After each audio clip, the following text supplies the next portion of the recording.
ধ্রুব pocket থেকে একটা mouth organ নিয়ে বাজাতে বসলো। নীল রঙের এই মাউথ অর্গান ছিল ধ্রুবর বাবা মার থেকে পাওয়া সে উপহার। যখনই ধ্রুবর কষ্ট হয় ভীষণ, ধ্রুব এই মাউথ অর্গান বাজায়। মাই তো তাকে শিখিয়েছিল মাউথ অর্গান বাজাতে।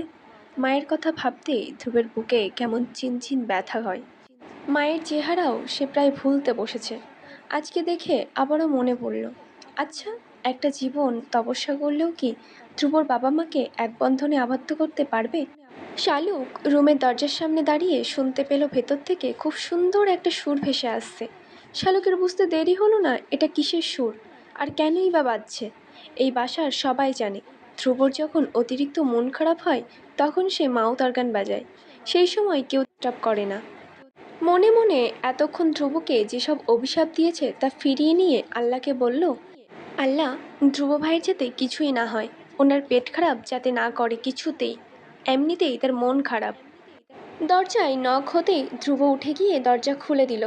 শালুক নাস্তার ট্রে বিছানার উপর রেখে বলল, আপনার নাস্তা।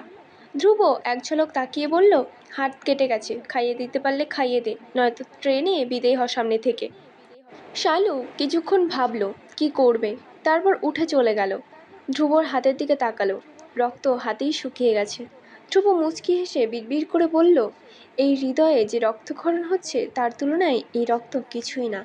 হৃদয়ের রক্তক্ষরণ নিয়ে বেঁচে থাকতে পারলে এই সামান্য হাতের কাটাটাকে কেন ভয় পাচ্ছি? হাসনা বেগম রুমে আস্তে আস্তে বললেন, হাত নাকি কেটে ফেলেছিস ধ্রুব? শালুক গিয়ে না বললে তো জানতামই না, কি কাণ্ড বলতো দেখি। ধ্রুব হাসলো। এই মানুষটা শুধু তাকে নিঃস্বার্থভাবে ভালোবেসেছে ছোটবেলা থেকে। সবার থেকে ধ্রুব অবহেলা পেয়েছে, এই মানুষটার থেকে পেয়েছে অকৃত্রিম ভালোবাসা। হাসনা পরোটা ছিঁড়ে নিয়ে মাংস দিয়ে ধ্রুবর মুখে পুড়ে দিয়ে বললেন, ধ্রুব, এভাবে আর কতদিন বাবা? বাড়ির ছেলে বাড়িতে ফিরে আয় না। কি যে হলো তোর? খোকাও আমেরিকা চলে গেল, তুইও তার এক সপ্তাহ পরে চলে গেলি। বাড়িটা কেমন খা খা করে বাবা। জহিরও আসে চট্টগ্রাম থেকে। তোর ফুপু ছেলের জন্য কী যে হাহাপিত্তিস করে, অথচ ছেলেটা আসতেই চায় না। আমরা কি ওর পর কেউ? এই বাড়িতে কি ওর মায়ের ভাগ নেই? তবে কেন ছেলেটা এত লজ্জা পায় বলতো? ধ্রুব খেতে খেতে বলল, আমি গত রাতে কল দিয়েছিলাম। আমাকে তো বলল আজকে বিকেলের ট্রেনে ভাইয়াও আসবে, তবে কাউকে বলতে নিষেধ করেছে। মনে হয় ফুপুকে সারপ্রাইজ দেবে চাচি, তুমি কিছু বলো না কাউকে। হাসনা উৎফুল্ল হলেন শুনে, দু চোখ আনন্দে চকচক করে উঠল। ধ্রুবকে সবটা খাইয়ে বের হয়ে গেলেন হাসনা। শালুকের বড় চাচি আদিবা পাকা কলা, ডিম, এলোভেরা জেল মিশিয়ে কি একটা হেয়ার প্যাক বানিয়ে শালুককে ডাকছে। শালুক একটা হিজাব নিয়ে হিজাবে পিন দিয়ে ভালো করে হিজাব বেঁধে নিচে নামলো। আদিবা চেয়ারে বসলেন, সামনে একটা মোড়া রাখা। শালুকের অন্তরাত্মা কেঁপে উঠল। এক দৌড়ে নিজের রুমে যেতে নিতেই ধ্রুবের সাথে ধাক্কা লাগলো। বিরক্ত হয়ে ধ্রুব বলল, ষাঁড়ের মতো ছুটছিস কেন? নিচ থেকে আদিবা বেগমের ডাক শোনা গেল আবারও। ধ্রুব জিজ্ঞেস করলো, বড় চাচি ডাকছে যে, কানে যায় না? ওদিকে না গিয়ে রুমের দিকে যাচ্ছিস কেন? শালুক চুপ করে রইল। কোনো মতে এখন ঝগড়া করা যাবে না। ধ্রুব যদি জানতে পারে কোনো মতে শালুকের চুল নেই, তবে আজ শালুকের কপালে শনি আছে। মনে মনে দোয়া ইউনিস পড়তে লাগলো। আল্লাহকে বলল, ইউনিস নবীকে তুমি মাছের পেট থেকে উদ্ধার করেছো, আল্লাহ আমাকেও আজকে এই বিপদ থেকে উদ্ধার করো। শালুককে চুপ থাকতে দেখে ধ্রুবের সন্দেহ হলো। শালুক তো মৌনবোধ করার মতো মেয়ে নয়, তবে সে চুপ করে আছে কেন? শালুকের হাত ধরে টেনে ধ্রুব নিচের তলার দিকে নামতে লাগলো। শালুক গলা ফাটিয়ে চিৎকার করতে লাগলো। আদিবা বেগম শালুকের হিজাব খুলতে যেতেই একটা যুদ্ধ বাঁধল। শালুক কিছুতেই তার হিজাব খুলতে দেবে না। আদিবা বেগম মেয়ের সাথে না পেরে ধ্রুবের দিকে তাকালেন। ধ্রুব এগিয়ে এসে শালুকের দুই হাত চেপে ধরে বলল, আপনি ওর হিজাব খোলেন চাচি। হিজাব সরাতেই আদিবা বেগম চিৎকার করে উঠলেন। ধ্রুব কিছু বুঝতে পারল না। শালুকের পিছনে গিয়ে ওর চুল দেখে ধ্রুব নিজেও চিৎকার করে উঠল। মুহূর্তেই সারা বাড়ি জেনে গেল শালুকের কোমর সমান চুল শালুক কেটে ফেলেছে। মাথা নিচু করে শালুক দাঁড়িয়ে আছে। একটা মানুষের চুল নিয়ে সারা বাড়ির সবার এত মাথা ব্যথা হবে কেন শালুক এই হিসেবেই কিছুতেই মিলাতে পারছে না। মুহূর্তেই নিচতলার চেহারা বদলে গেল, যেন দরবার বসেছে। দাদা দাদি থেকে শুরু করে নয়না আপার পিচ্ছি মেয়ে নিধি পর্যন্ত সেই বিচার সভায় হাজির হলো। সবার এক প্রশ্ন, কেন শালুক চুল কেটে ফেলেছে? শালুক ভেবে পেল না কি জবাব দেবে। সে কি বলবে আদনান ভাই ফারদিকাকে বিয়ে করবে এই দুঃখে কষ্টে সে চুল কেটে ফেলেছে? এই কথা শালুক জীবনেও বলতে পারবে না। ধ্রুব অস্থির হয়ে পায়চারি করছে। রাগে তার মাথা ফেটে যাচ্ছে। সে কিনা এই বেকুব গাধা মেয়েটার জন্য হেয়ার ব্যান্ড গাজরা নিয়ে এসেছিল, আর এদিকে সে টাকা বসে আছে। শালুকের মনে হলো প্রতিবার পরীক্ষায় ফেল করার পরেও এরকম দক্ষযজ্ঞ বাঁধেনি, এবার এটা সামান্য চুল নিয়ে যা করছে। মিনমিন করে শালুক বলল, লম্বা চুলে গরম বেশি লাগে, তাই আমি কেটে ফেলেছি। আদিবা বেগম হুঙ্কার দিয়ে বললেন, গরম লাগে? তোর একার গরম লাগে এই দুনিয়ায়? আর কারো গরম নেই? তোর এত গরম লাগলে আমাকে বলতি, আমি তোর চাচাকে বলে তোর ঘরে এসি লাগিয়ে দিতাম। তুই কোন সাহসে চুলে হাত লাগালি? শালুকের মেজি দূরে দাঁড়িয়ে প্যাচ প্যাচ করে কাঁদতে কাঁদতে বললেন, কত যত্ন করে তোর চুল এত বড় করেছি আমরা। রাত জেগে ইউটিউবে গতকাল রাতেও একটা হেয়ার স্টাইল শিখেছি, অথচ তুই কি না সব আশায় পানি ঢেলে দিলি। আদনান হাসতে হাসতে বলল, লজ্জায় কেটে ফেলেছে মা, গিয়ে দেখো কোনো পরীক্ষায়ও আন্ডা পেয়েছে, তাই এইসব কাজ করেছে। ধ্রুব রেগে গেল আদনানের এই কথা শুনে, হাত মুষ্টি করে নিজেকে সামলালো। আশা বলল, শর্ট হেয়ারেও শালুককে কিউট লাগছে আন্টি, ওর জন্য শর্ট হেয়ারই বেস্ট। আদনানের বোন আফিফা ধমকে উঠল আশাকে, চোখ রাঙিয়ে বলল, তুমি চুপ করো আশা, তুমি এসব বুঝবে না। আমাদের শালুকের চুল আমাদের পরিবারের সবার কাছে একটা ভালোবাসা, তুমিও সব বুঝবে না। হাজার জিজ্ঞাসাবাদের পরেও শালুকের মুখ থেকে কেউ কথা বের করতে পারল না যখন, তখন শালুকের দাদা ধ্রুবকে বললেন, তোর উপর দায়িত্ব রইল এই রহস্য উদ্ঘাটনের। আদনান হেসেই যাচ্ছে বারবার শালুকের চুলের এই অবস্থা দেখে। শালুককে এই মুহূর্তে ভীষণ রোগা লাগছে।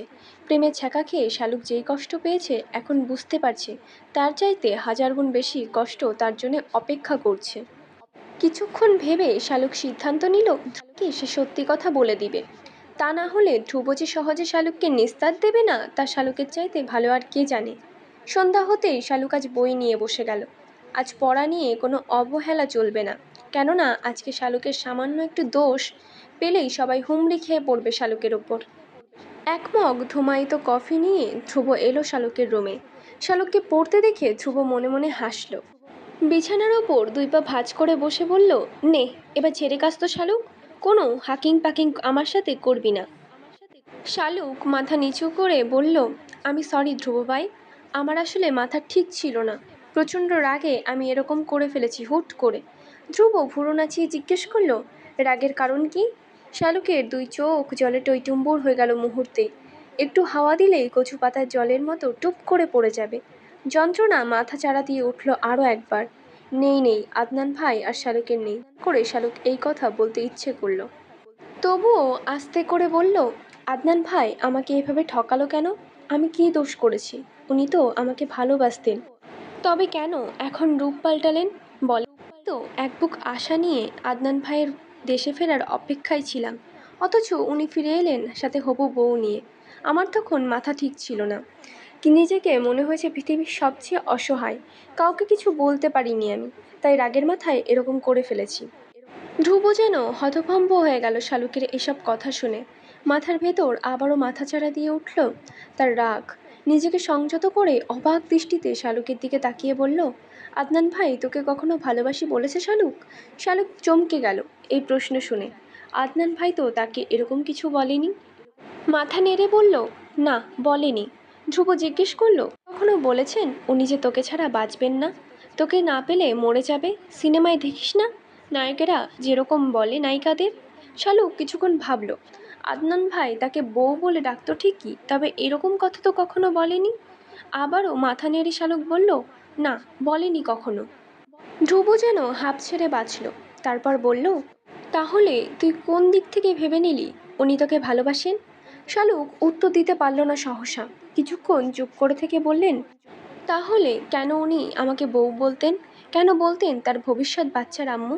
দেশে আসার আগেও যখন আমার সাথে কথা হয়েছিল আমাকে বলেছিলেন যে আমার জন্য একটা সারপ্রাইজ আছে। এসব কি পজিটিভ সাইন নয়? ভালো যদি নাই বাসেন তবে কেন এসব বলতেন? ধ্রুব নিঃশ্বাস ফেলে বলল, আদনান ভাই এরকমই। ছোটবেলা থেকেই উনি তোকে এভাবে বলতেন?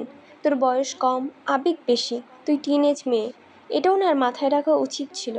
হয়তো উনি কিছুটা মজা নিতে চেয়েছেন তোর সাথে। কিছু মানুষ থাকে যারা মেয়েদের সাথে এসব মজা নিয়ে আনন্দ পায়। ব্যাপারটা যেভাবেই হোক উনি তোর সাথে এভাবে কথা বলায় তুই ব্যাপারটা পর্যন্ত ভেবে ফেলেছিস। এখানে আসলে দোষটা তোর নয় শালুক, তোর এজটাই এরকম। কেউ একটু ইমোশনাল কথা বললে এই বয়সী মেয়েরা তখন নানা রকম স্বপ্ন দেখতে থাকে। এই জন্য বিপরীত মানুষটার উচিত এই ব্যাপারে সতর্ক হওয়া। তার একটু ভুলে এরকম অনেক মেয়ে অনেক বড় ভুল করে ফেলে। তুই আসলে যেটাকে ভালোবাসা ভেবে কষ্ট পাচ্ছিস, সে ভালোবাসা নয়, এটাও একটা আবেগ তোর। তোর ব্যাপারটা আসলে হচ্ছে তোর অবচেতন মন আদনান ভাইকে পছন্দ করে। সেই ভালো লাগাকে তুই ভালোবাসা ভেবে বসে আছিস। প্রিয় নায়কের প্রেমের কথা, বিয়ের কথা শুনলে মানুষ যেমন কিছু সময়ের জন্য কষ্ট পায়, তুইও তাই পাচ্ছিস শুধু। আদনান ভাই তোর শুধুমাত্র পছন্দের একজন মানুষ, এর বেশি কিচ্ছু না। আদনান ভাইকে যদি তুই সত্যি ভালোবাসতি, তবে তার সামনে এভাবে ঠিক থাকতে পারতি না। হার্দিকাকে দেখেও এভাবে চুপ থাকতে পারতি না। ভালোবাসা হলে প্রিয় মানুষের পাশে অন্য কাউকে সহ্য করা যায় না শালুক। এই যে আজ দুদিন হয়ে গেল, তুই কি একবারও আদনান ভাইকে দেখে তার বুকে ঝাঁপিয়ে পড়ে বলতে পেরেছিস তুই তাকে ভীষণ ভালোবাসিস? পারিসনি তো। আমি তোকে বকবো না আজ, কাউকে কিছু বলবো না। আজ তোকে পড়তে হবে না, তুই নিজেই ঠান্ডা মাথায় বসে ভেবে দেখ, এটা তোর সত্যিকারের ভালোবাসা নাকি একতরফা ভালো লাগা? আর সারপ্রাইজের কথা বলছিস, এই যে আমাদের জন্য ভাবি নিয়ে এসেছে, এটা সারপ্রাইজ। ধ্রুব উঠে চলে গেল শালুকের রুম থেকে। তারপর থেকে শালুক ভাবতে লাগলো, ভেবে দেখলো আসলেই তো ধ্রুব ভাই ঠিক বলেছে। সে তো এভাবে ভেবে দেখেনি। নিজের ভাবনা ভাবতে গিয়ে শালুকের মোটা মাথায় অন্য একটা ভাবনা এলো। ধ্রুব ভাই এসব ব্যাপারে এত কিছু কিভাবে জানলো? ধ্রুবর রুমে গিয়ে শালুক জিজ্ঞেস করলো, তুমি এত কথা কিভাবে জানো ধ্রুব ভাই? তুমিও কি কাউকে ভালোবাসো নাকি?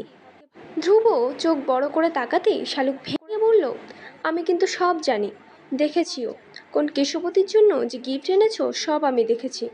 ধ্রুব হেসে উঠে বলল, ঠিকই জানিস, আমারও একটা কেশবতী আছে, যাকে আমি ভীষণ রকম ভালোবাসি।